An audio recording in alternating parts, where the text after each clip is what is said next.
राहुल जी को जैसे मैंने कहा है वो एक अच्छा एक स्टैंड अप कॉमेडियन एक्ट था, क्योंकि उन्होंने जितने हमारे देवी देवता हैं, जितने भी हमारे भगवान हैं, सबको जो है कांग्रेस का ब्रांड एम्बेसडर बना दिया। उन्होंने कहा जो उन्होंने आशीर्वाद में हाथ उठाया है वो एक्चुअली में जो शिवजी जी ने हाथ उठाया है वो कांग्रेस वाला हाथ है। ये उनके बयान है, ये उनका भाषण था।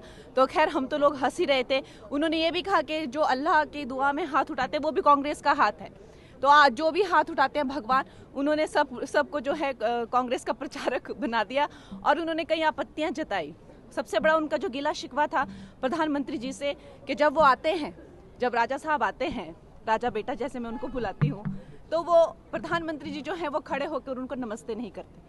तो ये उनका गिला शिकवा था। तो आप समझ सकते हैं किस तरह का वो स्टैंड अप कॉमेडी एक्ट था।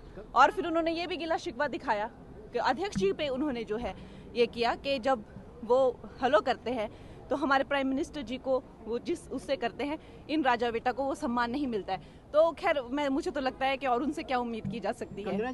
देखिए, जो उनका सारा ही भाषण बहुत आपत्तिजनक था। एक तो वो सारे प्रिंट आउट्स लेके आए थे, हमारे भगवान जो हैं शिव जी, उनको डेस्क पे रखा हुआ था। हम सब जानते हैं कि भगवान की जो मूर्तियाँ होती हैं और जो उनके चित्र होते हैं, उनके सामने पूजा एक मंदिर या किसी तरह के ऐसे पवित्र स्थान पर उनको प्रतिष्ठित किया जाता है और बेंच पे रख के और उनको उछाल कर जो वो है भगवान, हमारे भगवानों का अपमान कर रहे थे। लेकिन सबसे ज्यादा तो उन्होंने जब हर हदें पार कर दी, जब उन्होंने कहा कि जो हिंदू धर्म है और हिंदू धर्म के जो सारे लोग हैं जो ये आस्था रखते हैं वो एक हिंसक प्रवृत्ति के होते हैं। ये आई थिंक उनको माफी मांगनी चाहिए इस बयान को लेकर।